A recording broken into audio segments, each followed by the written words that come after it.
তাদের উদ্দেশ্যে একটা কথাই বলছি, তারা সবচেয়ে বড় ভুল করছে ছাত্ররা মায়েরা। আর না হলে হয়তো বা তারা দেশে বিরোধী দল হিসেবেও থাকতে পারতো, কিন্তু সাধারণ জনগণ, সাধারণ ছাত্র মায়েরা, আমাদের মা বোনের সারা জীবন কান্না, তারা সুখে থাকতে পারবে না, এটাই আমি মনে করি। কারণ জনগণের বুড়ি ক্ষমতায় আসতে হবে, সুদা কথা একটাই। এরা যে ছাত্রদের মেরেছে, এদের কি কোনো অনুভূতি বা অনুতপ্ত আছে কিনা এদের মধ্যে? আমার মনে হয় না, কারণ যদি অনুভূতি থাকতো যে আমরা এতগুলি ছাত্র মারলাম, হ্যাঁ, এদের তো এরা হইলো ক্ষমতা চা, এরা ছাত্রের মূল্য না বাঁচলো ওইটা চিন্তা করে না। এটা ভারতে বসে বসে উনি এই চিন্তাই করতে থাকে কীভাবে ক্ষমতায় আসবে, ছাত্রের চিন্তা উনি করে না, এটাই আমার কথা। এই তো 17 বছর বাংলাদেশের প্রত্যেকটা দল জনগণকে, হ্যাঁ, ছাত্র সমাজকে, সকলকেই, সাধারণ মানুষকে শত্রুতে পরিণত করছিল। আর এখন সকল মানুষ, জনগণ, সকল দলের শত্রু একটাই, সেটা হলো আওয়ামী লীগ। সেটাকে এ দেশ থেকে বিতাড়িত করতে হবে। তারা ভারতপন্থী, তারা কখনো এ দেশের মানুষের শান্তি চায় না। যদি জানতোই তাহলে একটা সাবেক প্রধানমন্ত্রী হয়ে কিভাবে বাংলাদেশকে আমেরিকার হুমকির মুখে ফেলতে পারে, সে এক বড় দেশদ্রোহী হলো শেখ হাসিনা। কিভাবে বাংলাদেশকে আমেরিকার হুমকির মুখে ফেলতে পারে, বলে যে তোমরা ট্রাম্পের ছবি নিয়ে আন্দোলন করো, যখন কেউ বাধা দিবে সেই ভিডিও করে আমাকে পাঠাবে, আমি ট্রাম্পের কাছে পাঠাবো। এটা বাংলাদেশ হুমকির মুখে পড়বে না? অবশ্যই পড়বে। তাহলে আমরা কিভাবে আমাদের নিজের দেশকে, দেশপ্রেম থাকা অবস্থায় কেমনে বাংলাদেশকে আমরা একটা হুমকির মুখে ফেলে দিতে চাই? এটা কি কোনো দেশপ্রেমিক নাগরিকের কথা, দায়িত্ব, কর্তব্য? সে কিভাবে প্রধানমন্ত্রিত্ব ছিল, কোন জ্ঞানে ছিল? সে ও চায় এই বাংলাদেশের মানুষ দরকার বলে সবগুলো মেরে, ভারত থেকে দরকার বলে 10 কোটি লোক এনে আমি ক্ষমতা চালাবো। সেই চিন্তা করে কখনো বাংলার মানুষ এটা থাকতে দেবে না। নেতৃত্বে আসবো, যাইবো, পরিবর্তন হইব, বাংলাদেশ ঠিকই থাকবো ইনশাল্লাহ। এবং বাংলাদেশের সকল জনগণ ঐক্যমত্যভাবে সেই ভারতীয় লীগকে পরিত্রাণ করে এদেশ থেকে নিকৃষ্টভাবে তাড়িয়ে দিছে এবং পতন ঘটিয়েছে এবং ধ্বংস করেছে, এবং সেই আওয়ামী লীগকে আর কখনোই ঢুকতে দিবে না বাংলাদেশে ইনশাল্লাহ। সামনে কোন দল ক্ষমতা আসলে আরো ভালো থাকবেন? এই যে দলের কথা, তো যে দল আসুক আমগো তো আর কি আসা যায়, আমগো তো যে দল কাম করে খাইতে হইবে, গাড়ি চালাই খাইতে হইব। এইবার যদি ভুল করেন তাহলে কিন্তু বিপদ আছে সামনে। এটা তো ভোট দেওয়ার সুযোগ যেহেতু আছে, যে আপনার দলে ভালো মতন চালাইতে পারবো তারই তো যোগ্য করবো আমরা। সেটা কি ইসলামিক দল না বিএনপি, কোনটা ভালো মতন চালাতে পারবে? এখন ইসলামী আসলে তো নিয়ম কারণ অন্য রকমের হয়ে যাইবো। আর এইটাই সুন্দর, যেহেতু এটা ইসলাম কান্ট্রি, মুসলমানের দেশ, ইসলাম আসলে আরো ভালো হইব না? যে রকমের মেয়েরা চলাফেরা করে, আমরা তো নাই কারিগরি চালাই, বুঝেন না? আপনি কি ভোট দিবেন? ভোট যেহেতু হয়েছে আমার, ভোট যদি সামনে ভোট দেওয়ার সুযোগ আসে তাহলে তো অবশ্যই দেবো। হ্যাঁ, দলের কথা বললে তো তাহলে বইলাই দিলাম ভাই। আরো যেহেতু ভিডিও করতে আসেন মানুষ, আরো তো দেখবো যে আমি কোন দলে ভোট দিব। যেহেতু আমি ভোট দেওয়ার সুযোগ আছে বা সামনে ভোট দেবো, এটা আমার মনেরটা মনে আছে, যে দল ভালো লাগবে ওই দলেরই দেবো ইনশাল্লাহ। হ্যাঁ ইনশাল্লাহ আমি আল্লাহর দলেরই ভোট দেবো। যদি ইসলাম আসে ইসলামেরই ভোট দেবো। যারা কল্যাণ রাষ্ট্র কায়েম করতে চায়, যারা কল্যাণ রাষ্ট্র প্রতিষ্ঠা করতে চায়, তাদের কি ক্ষমতায় আনার দরকার। যারা দুর্নীতি, দুঃশাসনের বিরুদ্ধে কথা বলবে, দুর্নীতিবাজদের বিরুদ্ধে শক্ত হাতে দমন করবে, তাদের কি ক্ষমতায় আনবে জনগণ, আমি আশা করি। সে দল ভালো মনে করবো এই দল। আপনি কোনটাকে ভালো মনে করেন? হ্যাঁ, কিভাবে বলবো, যে দলে সব দলে তো এই নিজের স্বার্থটাই বুঝে ভালো, কিন্তু জনগণের স্বার্থ বুঝে না ভালো, বুঝছেন? যে দল আয়ুক। আপনি কি বিএনপি চাচ্ছেন না ইসলামিক দল চাচ্ছেন? ইসলামী দলে আসুক। ভোট দিবেন? ইসলামী দল আসলে ভালো। ভোট দিবেন ইসলাম দলে? জি। আপনি কি বাংলাদেশে ইসলামিক দলকে ক্ষমতায় দেখতে চান না বিএনপি বা আওয়ামী লীগ, কোনটাকে ক্ষমতায় দেখতে? কোনো দলে পছন্দ করি না। তাহলে কি করবেন? ভোটটারে কি করবেন? ভোট দিব না। দিবেনই না? সামনে কোন দল ক্ষমতায় আসলে আরো ভালো থাকবেন? বিএনপি আসলে ভালো থাকবো। বিএনপি আসলে ভালো থাকবে। বিএনপির দুইটা ভালো দিক বলেন।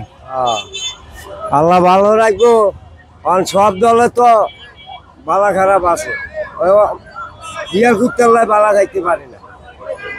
ইসলামিক দলে দুইটা খারাপ দিক বলেন তো, এরা কি কি খারাপ কাজ করে?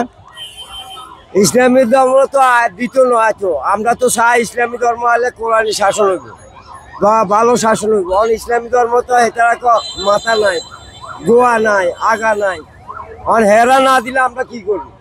দেখেন, আসলে গত 16 থেকে 17 বছর দেশে যেটা হয়েছে, পুরো একরকম একনায়কতন্ত্র, গণতন্ত্র বলে দেশে কিছু ছিল না আর কি।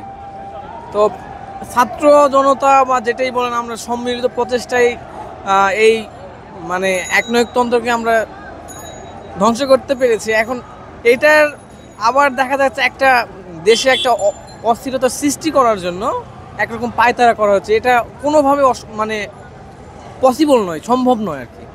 আমি আসলে অনেস্টলি বলতে চাই যে দেশে কোন দল আসবে এটা না, দেশে যে দলই আসুক কোরআনের শাসন দেশে হওয়া উচিত। হ্যাঁ, কোরআন দিয়ে দেশ চলা উচিত, সেটা হোক হ্যাঁ বিএমপি আসুক বা জামাত আসুক, আসলে কোরআন সুন্নাহ মোতাবেক যে দল করবে বা যে দল এটাকে প্রাধান্য দিবে সেই দলকে আমি প্রাধান্য দিব আর কি। আপাতত চাচ্ছি একটা ভালো একটা দল আসুক, যে আমাদের যে ভবিষ্যৎটা যিনি ভালো হয়, দেশের সবাই যিনি চাকরি পায়, কেউ বেকারত্ব না থাকে, এরকমই একটা সরকার চাচ্ছি। আসসালামু আলাইকুম, আপনি কেমন আছেন? ওয়ালাইকুম আসসালাম, আলহামদুলিল্লাহ। সামনের রাষ্ট্র ক্ষমতা আপনি কি ইসলামিক দল চান না বিএনপি কে চান? আমি একজন মুসলমান হিসেবে আমাকে আল্লাহ যেটা নির্দেশ করছে, আমাকে তো ফেসিবাদকে কখনোই সমর্থন করা যাবে না। ইসলামী দল অবশ্যই সমর্থন করতে হবে। আসসালামু আলাইকুম ভাইয়া, কেমন আছেন? জি আলহামদুলিল্লাহ। সামনে কোন দল ক্ষমতা আসলে বাংলাদেশের মানুষ একটি দুর্নীতি ও চাঁদামুক্ত দেশ পাবে বলে বিশ্বাস করেন? জামাত ইসলাম। জামাত ইসলামকে কেন পছন্দ করলেন? আর এদের কি কোনো দুষ্কৃতি বা কিছু নাই? এদের সবচেয়ে দুষ্টুরিতে গুণগত এই যে এদের ভালো লাগে, আমাদের আইন শৃঙ্খলা সমস্ত কিছু, তারা আল্লাহ ভক্ত লোক, ঠিক আছে, তারা হাদিস কোরআনের এই মাইন্না সবকিছুই করবো। এই জন্য আপনি যেন কি একটা কথা বলতে চাচ্ছেন? আমি বলছিলাম কোন সরকারই আরেক দেশের সরকারের ক্ষমতায় বসাইতে পারে না, কিন্তু বাইডেন অনেক চেষ্টা করে বিএনপির ক্ষমতায় আসতে পারে নাই। তাইলে এটা হলো আমরা একটা ভুল ধারণা।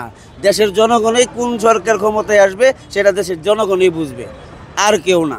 তাদের উদ্দেশ্যে একটা কথাই বলছি, তারা সবচেয়ে বড় ভুল করছে ছাত্ররা রে মায়েরা। আর নইলে হয়তো বা তারা দেশে বিরোধী দল হিসেবেও থাকতে পারতো, কিন্তু সাধারণ জনগণ, সাধারণ ছাত্র মায়েরা, আমাদের মা বোনের সারা জীবন কান্না, তারা সুখে থাকতে পারবে না। এটাই আমি মনে করি। কারণ জনগণের বুড়ি ক্ষমতায় আসতে হবে, সুতা কথা একটাই। এরা যে ছাত্রদের মেরেছে, এদের কি কোনো অনুভূতি বা অনুতপ্ত আছে কিনা এদের মধ্যে? আমার মনে হয় না, কারণ যদি অনুভূতি থাকতো যে আমরা এতগুলি ছাত্র মারলাম, হ্যাঁ, এদের তো এরা হইলো ক্ষমতা চায়, এরা ছাত্রের মূল্য না বাঁচলো ওইটা চিন্তা করে না। এরা ভারতে বসে বসে উনি এই চিন্তাই করতে থাকে কীভাবে ক্ষমতায় আসবে, ছাত্রের চিন্তা উনি করে না। এটাই আমার কথা। চাঁদাবাজ এবং দুর্নীতি মুক্ত একটি দেশ দেখতে চাচ্ছি, সেটা কোন দল ক্ষমতা আসলে সেটা সম্ভব? কোনো দল ক্ষমতায় এই দল কোনো সম্ভব না। এটা কারণ আমরা ব্যক্তিগত বাঙালির এই খারাপ। আমরা যে জেনে আছি এখানে দুর্নীতি করি, কাশি তো ঠেকায় কলম পর্যন্ত সব দুর্নীতি। হাসিনা সব সময় বলতো যে বিরোধী দল ক্ষমতা আসলে সেন্ট মার্টিন আমেরিকাকে দিয়ে দেবে, আর এখন কেন সেই হাসিনা আমেরিকার পা ধরে বসে আছে, বা আমেরিকার সহযোগিতায় কেন ক্ষমতা আসতে চাচ্ছেন? এটা হলো তার এটা হলো তার ক্ষমতায় থাকার জন্য মিথ্যা একটা জাতিকে ধোঁকা দেওয়া। সে এই দেশে গুম খুন এবং লুট তরাজ করি সব দেশটাকে ধ্বংসের কিনারে পৌঁছে গেছে। তো এই অবস্থায় সে তো এখন শুধু ক্ষমতায় আসার জন্য বিভিন্ন ট্রাম্পের আবার ফাঁদরি ক্ষমতায় এখানে আসতে চাইছে। আচ্ছা, ট্রাম্প কি আসলেও শেখ হাসিনাকে বা আওয়ামী লীগকে পুনর্বাসন করতে সক্ষম কিনা? কখনো সম্ভব নয়। এই দেশে যতদিন এই জনতা বেঁচে আছে তো কখনোই সম্ভব হবে না। শেখ হাসিনা এদেশ থেকে পালাইছে, এদেশের মানুষকে হত্যা করে, এদেশের ছাত্র বৈষম্যকে হত্যা করে, তাদের উপর রক্তের উপর দিয়ে সে পালাইছে। সে এখন আবার ট্রাম্পের হাত দিয়ে এদেশে আসতে, সেটা এদেশে কখনো সম্ভব না। এদেশের স্বাধীনকামী মানুষ এটা কখনো তারা সফল হতে দেবে না। এদেশের মানুষ রক্ত দিয়ে স্বাধীনতা অর্জন করছে। এই স্বাধীনতার রক্ষা করার জন্য আমাদের জীবন দিতে হলেও আমরা জীবন দেব। কোন সরকার ক্ষমতা আসলে তাহলে আপনার কষ্ট লাঘব হবে? আমরা চাই যেই সরকার এই দেশ ভালো চালাইবে সেই যেন এই দেশ ভালো চালায়। আমরা ভালো থাকতে চাই, জিনিসপত্র একটু কম দামে থাকতে চাই, দেশের উন্নয়ন কাজ চাই, ভালো দেশটা যেন সুন্দর চলে আমরা সেটা চাই।